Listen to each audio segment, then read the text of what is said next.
Nem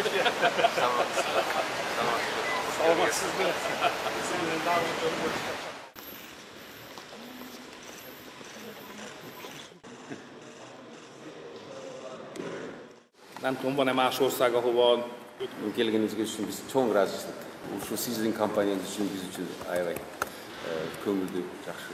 Башқа келген қонақтарымыз туш-туштан келатат.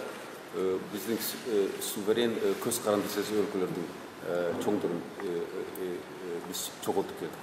Азыр ошо улуттук майрамыбыз менен дүйнөлүк жеңил атлетика боюнча чемпионатты бири-бири менен туш келип атат. Сиздин февралдагы сапарыңыз ошо эки өлкөнүн арасындагы мамилелерге бир чоң түрткү болду.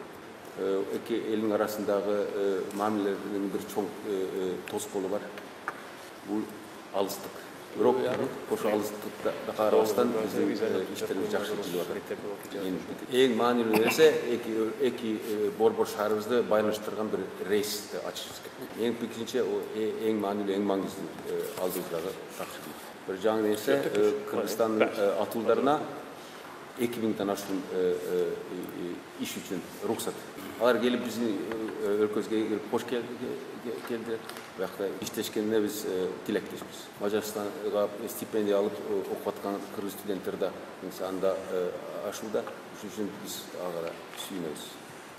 Биздин иштерибизде бир жүрүш бар, өнүгүш бар деп. Рахмат, урматтуу Виктор Мырза, мен ушу улуу Мажарстан жергесинде, улуу Дунайдын жээгиндеги Европанын эң кооз шаарларынын биринде сиз менен жүз көрүшүп атканыма кубанычтамын. Сизге жана бүткүл боордош Венгрия элине жылуу тосуп алгандыгыңыз үчүн ыраазычылык билдирем. Алгач сизди жана бир тууган Венгрия элин, Венгриянын негизги улуттук майрамы ыйык Иштиван күнү менен чын жүрөктөн куттуктаймын.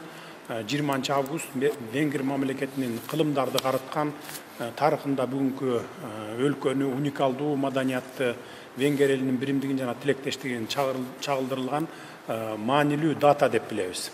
Венгриянын улуттук майрамына жана дүйнө боюнча жеңил атлетика боюнча өтүп жаткан мелдешке чакырганыңызга сизге терең ыраазычылык билдирем.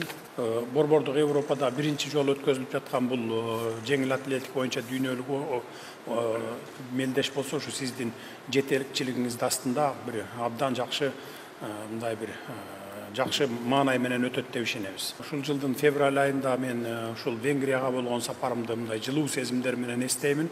Сиздин өзүңүз айткандай, ошол февраль айында келип кеткенден бери биздин карым-катнаштар жакшырып, ошол улам башка бир саммиттерде жолугууларда ушундай жакшынакай иштер жүрүп атат. Соода сатык экономика тарабынан дагы мурдакыларга салыштырмалуу, мурдакы жылдарга 2,5 эсе өстү. Бүгүнкү күндө 6,5 миллион долларга товар алмашуу болду. Сиз менен дагы бир жолу ошо Кыргыз, Венгр ортосундагы соода сатык, экономикалык жана тышкы саясат боюнча бир талкууларды дайыма жүргүзүп турууга даярмын. Кыскача бир китепче.